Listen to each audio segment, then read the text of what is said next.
Hello friends, हमने पिछले lecture में चैप्टर 3A और 3B चैप्टर कंप्लीट कर लिया था। आज उसी के सेशन में आगे देखते हैं चैप्टर 3C। ठीक है, हमारा पहला क्वेश्चन है कि प्रश्न चिन्ह के स्थान पर कौन सी संख्या आएगी। ठीक है, पहला ऑप्शन है 40, दूसरा ऑप्शन है 54, तीसरा ऑप्शन है 45, चौथा ऑप्शन है 60 और ये आपका संकेत दिया हुआ है। जिस प्रकार 9 से 12 तक गया है, फिर 12 से 18 तक, 18 से 30 तक, यानी 9 से 12 तक कितना बढ़ा है 3। ठीक है, 9 3 12, फिर 12 से कितना हुआ 18, कितना बढ़ गया 6, फिर 18 से 30 तो कितना बढ़ गया 12। ठीक है, कहने का मतलब है कि इसका ये कौन संख्या है, 3 का जस्ट डबल, 3 दूना 6, 6 दूनी 12 और जो अगली संख्या भरी जाएगी वो 12 दूनी 24 भरी जाएगी। ठीक है, चलो क्वेश्चन सॉल्व करते हैं। ठीक है, संख्या लिखी हुई है 9, 12, 18, 30, क्वेश्चन मार्क, फिर लिखा है आपका 102। ठीक है, जिस प्रकार 9 से 12 हुआ तो कितना बढ़ा था, 9 से 12 प्लस 3। ठीक है, फिर 12 से 18, 3 दूना 6, यानी कि 3 का डबल जस्ट कितना हो जाएगा प्लस 6।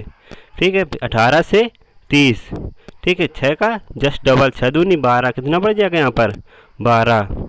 ठीक है, फिर इसी प्रकार 12 का जस्ट डबल कितना हो जाएगा, 12 का जस्ट डबल यानी कि 24, 30 में जोड़ देंगे तो कितना मिल जाएगा इसका डबल, 12 दूनी 24, 24 और 30 जोड़ देंगे कितना हो जाएगा 20, 20 30 50 4 54, तो कितना यहाँ पर बढ़ा जाएगा क्वेश्चन मार्क की जगह 54 आपका बढ़ा जाएगा। चलो आगे और सॉल्व कर लेते हैं। ठीक है, देखते हैं अगर 54 में 12 दूनी 24, अगर 48 जोड़ दें तो हमारा 102 अगर आ जाए तो क्वेश्चन सही है। ठीक है, चलो देखते हैं कि 24 में अगर 54 में 24 दूना यहाँ पर कितना आना चाहिए 48, इसका डबल है ना 24 दूना 48।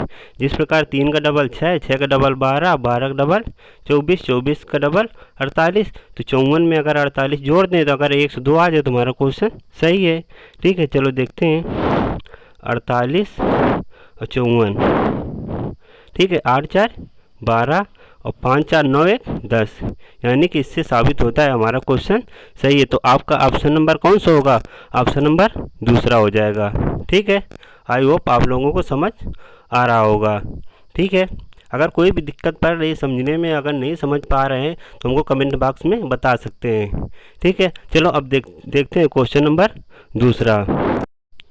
हमारा दूसरा नंबर क्वेश्चन है कि निम्नलिखित पूर्णांकों का पूर्ववर्ती ज्ञात करो।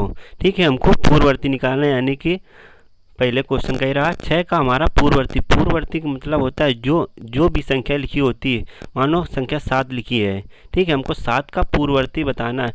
तो पूर्ववर्ती का मतलब होता है कि -1 जो भी संख्या लिखी हो, ठीक है, अगर उसमें एक घटा दिया जाता है तो वो हमारे पूर्ववर्ती। 7 का पूर्ववर्ती कितना हो जाएगा 6 हो जाएगा। अगर 8 का पूर्ववर्ती पूछ ले, ठीक है, 8 का पूर्ववर्ती बताओ, 8 में से एक घटा दिया जाए कितना बचेगा 7, यही होता है पूर्ववर्ती। अगर अनुवर्ती पूछ ले तो अनुवर्ती मतलब होता है अगर लिखा है ये संख्या 6 लिखी, 6 में अगर एक जोड़ दें, ठीक है, तो कितनी हो जाएगा 7, ये हो जाएगी हमारी अनुवर्ती संख्या। अनुवर्ती में एक जोड़ा जाता है और पूर्ववर्ती में एक घटाया जाता है। ठीक है, चलो देखते हैं क्वेश्चन है 6 का पूर्ववर्ती बताना है। तो 6 का पूर्ववर्ती कितना हो जाएगा, 6 का पूर्ववर्ती हो जाएगा हमारा, पहला क्वेश्चन है 6 का पूर्ववर्ती कितना हो जाएगा 6 - 1 बराबर 5। ठीक है, ये आपका पहला क्वेश्चन हो गया। ठीक है, चलो देखते हैं दूसरा क्वेश्चन है कि -4 का पूर्ववर्ती।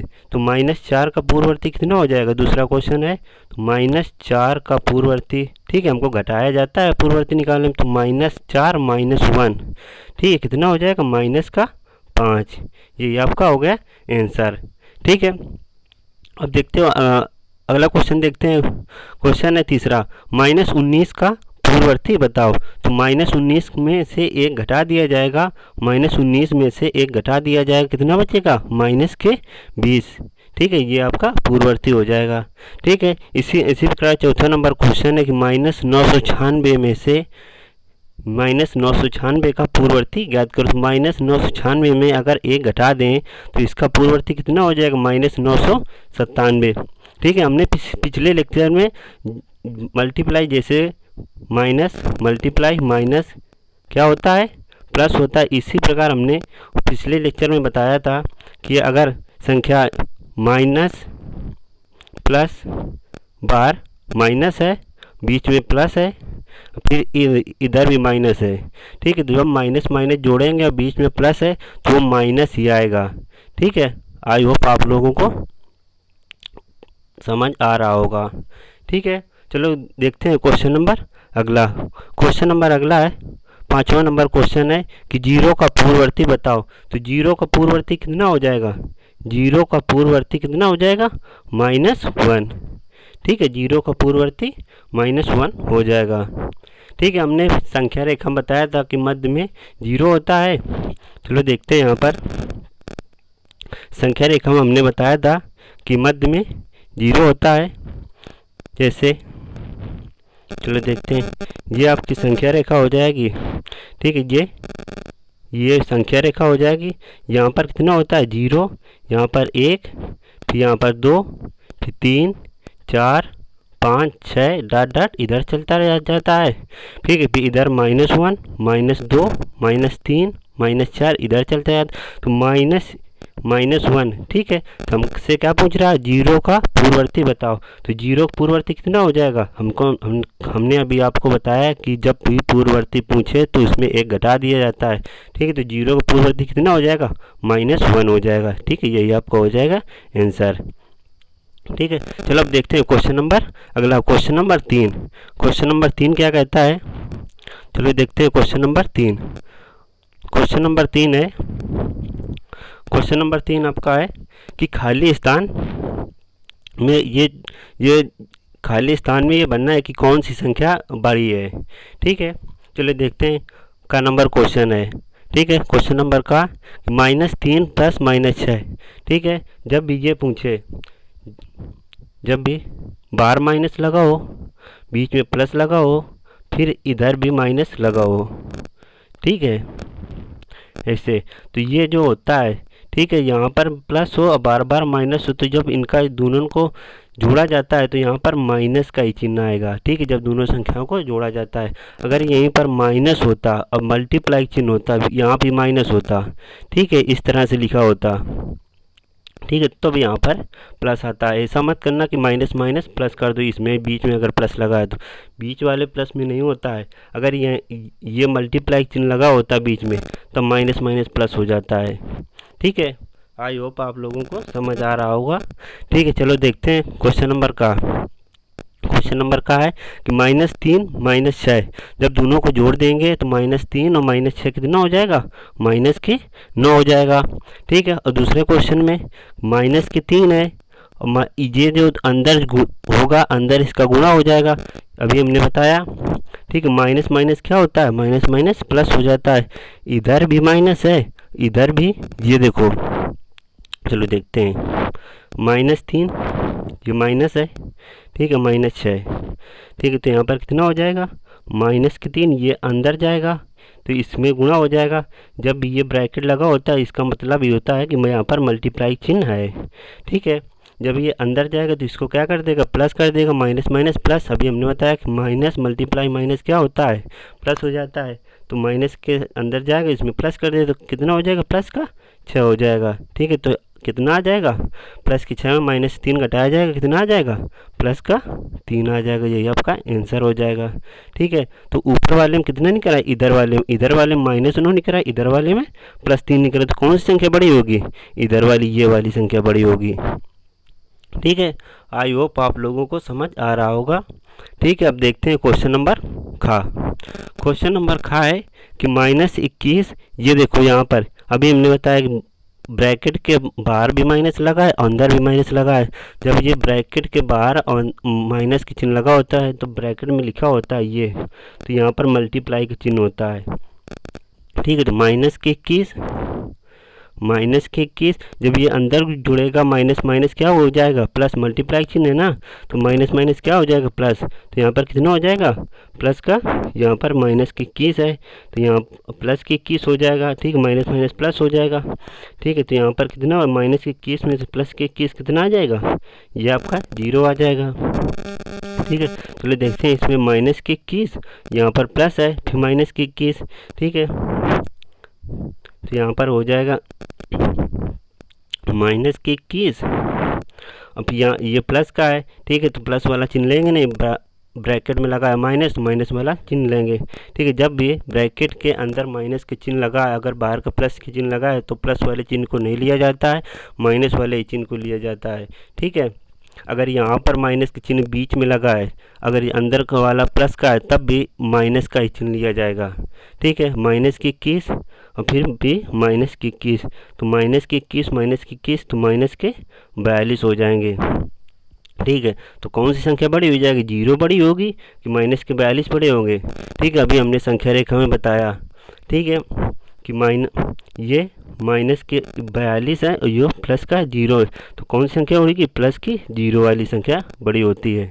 ठीक है, तो कौन सी बड़ी हो जाएगी, ये वाली बड़ी हो जाएगी। ठीक है, चलो देखते हैं क्वेश्चन नंबर गा है कि माइनस के 27, यहाँ पर भी माइनस लगा है, फिर प्लस के 27, फिर ये वाला है कि 27 माइनस के यहाँ पर लगा है, फिर 45। इसमें बताना है कि कौन सी संख्या बड़ी है। चलो देखते हैं, ये माइनस के 27 और ये भी अंदर जाएगा, इसका तो माइनस कर देगा। ठीक है, तो माइनस माइनस, ये यहाँ पर माइनस लगा है, यहाँ पर प्लस लगा है, तो हमने बताया अभी कि अगर ब्रैकेट के बाहर माइनस लगा है तो अंदर जाएगा तो माइनस का कर देगा। ठीक है, अगर अंदर प्लस लगा है तो, अगर अंदर माइनस लगा होता तो माइनस माइनस प्लस हो जाता। ठीक है, तो माइनस के 27 फिर इसके अंदर वाले जाएगा। ठीक है, अंदर जाएगा तो माइनस का कर देगा। तो ठीक है, तो माइनस के 27 माइनस 27 कितना हो जाएगा, माइनस के 54 हो जाएगा। ठीक है, दूसरा है कि 27 माइनस 45, 27 में से माइनस के 45 घटाया जाएगा, जब इसका अंदर गुणा होगा, ये वाली प्लस का है। ठीक है, तो ये माइनस कर देगा।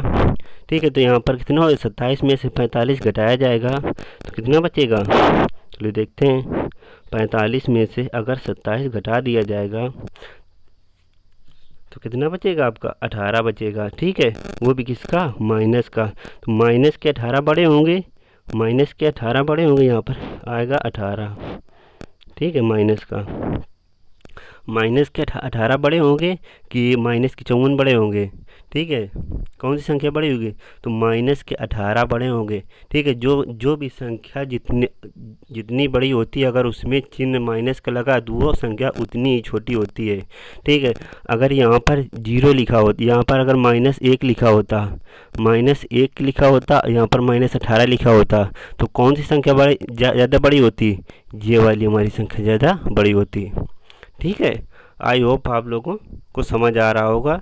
ठीक है, अगर कोई भी दिक्कत आ रही, समझने में नहीं भी समझ आ रहा है तो कमेंट बॉक्स में एक बार पूछ सकते हैं। ठीक है, चलो अब देखते हैं क्वेश्चन नंबर चौथा। क्वेश्चन नंबर चौथा क्या कहता है, ठीक है, क्वेश्चन नंबर 4 है। क्वेश्चन नंबर 4 है कि खाली जगह भरिए। ठीक है, क्वेश्चन नंबर 4 है खाली जगह भरिए। ठीक है, देखो इसमें कितना, और 7 से 9 कितना बड़ा, 2 बड़ा, फिर 9 से 11 कितना बड़ा है, 2 बड़ा, फिर 11 से कितना हुआ, 13, 2 बड़ा। ठीक है, 2 बढ़ रहा है इसमें। ठीक, इसी प्रकार इसमें कितना बढ़ जाए, 7 से सीधे 27 हो गया। सॉरी, ये क्या हो गया, चलो देखते हैं, कुछ टेक्निकल इश्यूज आ जाने के कारण हो गया था। चलो देखते हैं क्वेश्चन नंबर 4। क्वेश्चन नंबर 4 है खाली जगह भरिए। ठीक है, इसमें कितना, 7 से 9 कितना बढ़ा, 2, 9 से 11, 11 से कितना कितना कितना बढ़ रहा है, 2 बढ़ रहा है। ठीक है, इसी प्रकार 7 से सीधे कितना हुआ, 27, तो 7 से डायरेक्ट हुआ 27, कितना बढ़ा, 20 बढ़ गया।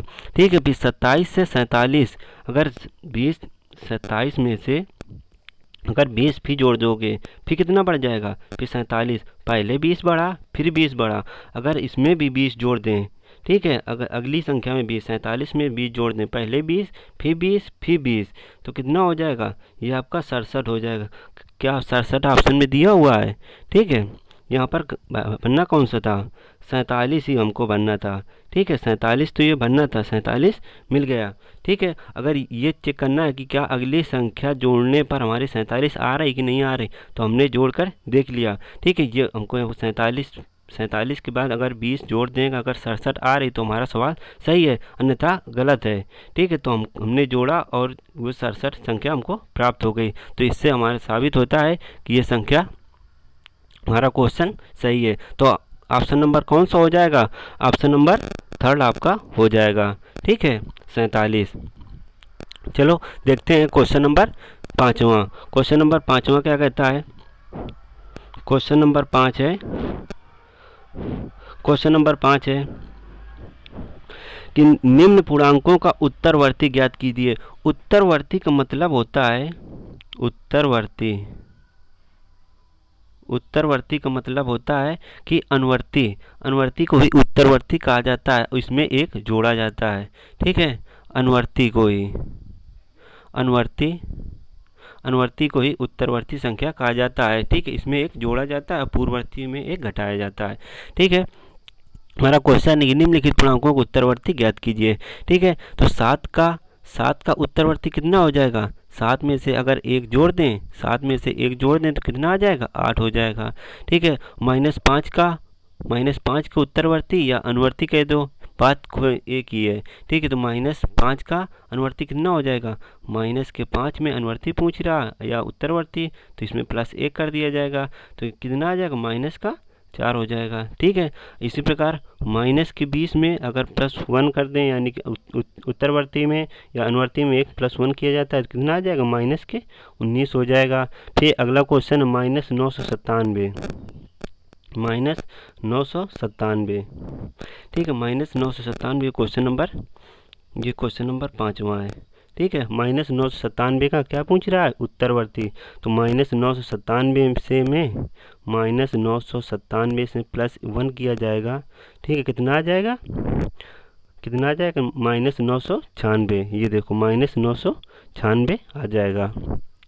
ठीक है, इसमें देखो जीरो में से जीरो का क्या वो निकालना है, उत्तरवर्ती संख्या निकालना है। तो जीरो में अगर +1 कर दें तो कितना आ जाएगा, 0 आ जाएगा।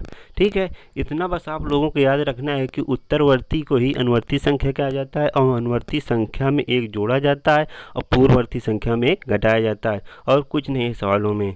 ठीक है, वो आपको भटकाने के लिए उत्तरवर्ती दे दिया गया और कुछ नहीं है क्वेश्चनों में। ठीक है, चलो देखते हैं क्वेश्चन नंबर 6वां क्या कहता है। क्वेश्चन नंबर 6 है कि किसी स्थान पर 12 बजे दोपहर का तापमान 0 से 19 डिग्री सेंटीग्रेड अधिक था। जब भी अधिक था तो इसमें प्लस में वैल्यू लिखी जाती है। ठीक है, 19 डिग्री सेंटीग्रेड अधिक था। ठीक है, तथा अर्धरात्रि को तापमान 0 से 2 डिग्री सेंटीग्रेड कम हो गया। 0 से 2 डिग्री सेंटीग्रेड जब कम हो जाता है तो उसमें माइनस में लिखा जाता है। तापमान में परिवर्तन ज्ञात कीजिए।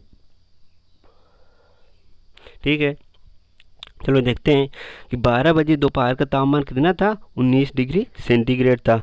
अर्धरात्रि को तापमान 2 डिग्री सेंटीग्रेड कम हो गया, तो इसमें कितना हो जाएगा, -2 डिग्री सेंटीग्रेड। ठीक है, जब भी अब पूछ रहा कि तापमान में परिवर्तन बताओ, तापमान में परिवर्तन, तो इसमें अर्धरात्रि का जो तापमान है दोपहर का तापमान में से घटा दें, तो हमको जो तापमान में परिवर्तन हुआ है, ये तापमान में परिवर्तन हुआ है, तो तापमान में जो परिवर्तन हुआ वो हमको निकल आएगा। ठीक है, तो -2 डिग्री सेंटीग्रेड, -2 डिग्री सेंटीग्रेड और माइनस के 19 डिग्री सेंटीग्रेड, 19 डिग्री सेंटीग्रेड बराबर -2 डिग्री सेंटीग्रेड हो जाएगा। फिर माइनस ये अंदर गुणा हो गया इसका, तो माइनस को हो जाएगा -19 डिग्री सेंटीग्रेड, तो कितना हो जाएगा, -19 -2, तो कितना हो जाएगा, -21 डिग्री सेंटीग्रेड। ठीक है, यही आपका हो जाएगा आंसर। ठीक है, आई होप आप लोगों को समझ आ रहा होगा। ठीक है, चलो देखते हैं क्वेश्चन नंबर 7वां क्या कहता है। ठीक है, क्वेश्चन नंबर 7, क्वेश्चन नंबर 7 है कि प्लूटो का जन्म 429 ईसा पूर्व में हुआ। 429 ईसा पूर्व में हुआ था। तथा 348 ईसा पूर्व में दिव्यांगत हो गए। ठीक है, यानी कि उनकी डेड हो गई। वे कितने वर्षों तक जीवित रहे? ठीक है, तो प्लूटो का जन्म कब हुआ था? 429 ईसा पूर्व। ठीक है, 429 ईसा पूर्व में, तो माइनस 429 ईसा पूर्व। ठीक है, अब प्लूटो की दिव्यांगत यानी कि डेट कब हो गई उनकी? 348 ईसा पूर्व। 348 ईसा पूर्व, ईसा पूर्व में हमेशा घटाया जाता है। ठीक है, प्लूटो जीवित कब तक रहे? तो -348 में से, -348 में से माइनस अगर इसमें 429 घटा दें, माइनस के 429, ये आपका ईसा पूर्व था, इसीलिए हम इसमें जो माइनस लगा है। ठीक है, 348 में 429 घटा दें तो हमको ये पता चल जाएगा कि प्लूटो कब तक जीवित रहे। ठीक है, चलो देखते हैं। तो -348, ये माइनस का यहाँ भी माइनस चिन्ह लगा है, अंदर भी माइनस चिन्ह लगा है। जब अंदर इसका मल्टीप्लाई हो गया, यानी कि यहाँ पर ब्रैकेट लगा होता है, जब भी ब्रैकेट लगा होता है तो बीच में मल्टीप्लाई का ही चिन्ह होता है। ठीक है, जब ये अंदर जाएगा तो ये वाली संख्या प्लस की हो जाएगी, तो प्लस की कितना हो जाएगा? 429। ठीक है, तो -348 में प्लस के 429 घटाया जाएगा तो कितना आ जाएगा? 81 वर्ष। ठीक है, यही आपका हो जाएगा आंसर। क्वेश्चनों में कोई भी ज़्यादा दिक्कत नहीं आ रही होगी आप लोगों को, आई होप, हमारी ये आशा है। ठीक है, अब देखते हैं क्वेश्चन नंबर 8। इन सवालों में कुछ ज़्यादा कुछ खास नहीं, बस क्वेश्चन के अकॉर्डिंग बस लगाते जाओ, बस आंसर आता जाएगा। ठीक है, चलो देखते हैं क्वेश्चन नंबर 8। क्वेश्चन नंबर 8 क्या कहता है? क्वेश्चन नंबर 8 है कि समुद्र तल से अधिकतम गहराई वाला बिंदु 11,600 मीटर नीचे है, यानी कि समुद्र तल से अधिकतम गहराई वाला बिंदु 11,600 मीटर नीचे है और अधिकतम ऊंचाई वाला पर्वत चोटी समुद्र तल से 8,846 मीटर ऊंची है। गहराई वाले बिंदु से चोटी की ऊंचाई बताओ। ठीक है, यहाँ पर ये गहराई वाला बिंदु है, यानी कि समुद्र। ठीक है, ये समुद्र, यहाँ पर पानी भरा है। ठीक है, ये पानी है, ये समुद्र है आपका। यहाँ पर ये माउंट एवरेस्ट यानी चोटी है। ठीक है, ये आपका यहाँ पर स्थल है, यहाँ पर स्थल है, यहाँ पर स्थल हो जाएगा। ठीक है, अब पूछ रहा है समुद्र तल से अधिकतम गहराई वाला और बिंदु और यानी ऊंचाई इसकी, और यहाँ स्थल से इसकी पूरी ये पूछ रहा है कितनी ऊंचाई हो जाएगी। ठीक है, तो समुद्र तल से अधिकतम गहराई वाला बिंदु कितना है? ये समुद्र तल से अधिकतम गहराई वाला बिंदु 11,600 मीटर है। ठीक है, और समुद्र तल से ऊंचाई कितनी है? समुद्र तल से ऊंचाई, समुद्र तल से ऊंचाई, समुद्र तल से ऊंचाई, समुद्र तल कहाँ पर होगा आपका? ये। ठीक है, समुद्र तल से ऊंचाई 8,846 मीटर, 8,846 मीटर।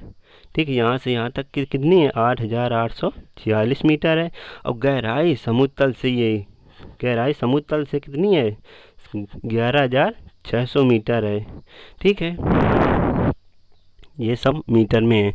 ठीक है, ये पूछ रहा है कि गहराई वाले बिंदु से, यहाँ से गहराई वाले बिंदु से यानी कि स्थल से ये जो चोटी है, चोटी तक की ऊंचाई, हम ये वाली गहराई वाले बिंदु को और ऊंचाई वाले बिंदु को, ये स्थल है, स्थल से नीचे समुद्र तल की गहराई 1106 मीटर है, फिर स्थल से ऊंचाई 8,846 मीटर है। तो स्थल से ऊंचाई और स्थल से गहराई दोनों को जोड़ दें तो पूरी ऊंचाई हमको पता चल जाएगी। ठीक है, ऊपर से नीचे तक यानी चोटी से गहराई वाली बिंदु तक।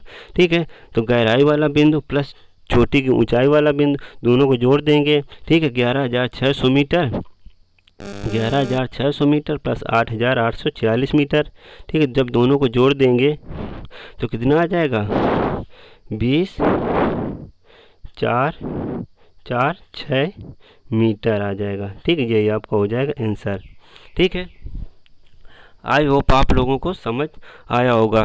ठीक है, चलो अब देखते हैं अगले सेशन में हमारा टॉपिक होगा 3D। ठीक, हमने 3C तक कंप्लीट करा लिया, अब इसी से आगे देखेंगे 3D। अगर किसी को दिक्कत आ रही है, नहीं समझ आ रही है मैथ, तो कमेंट बॉक्स में एक बार पूछ सकता है। ठीक है, जब तक के लिए ठीक, थैंक यू एंड जय हिंद।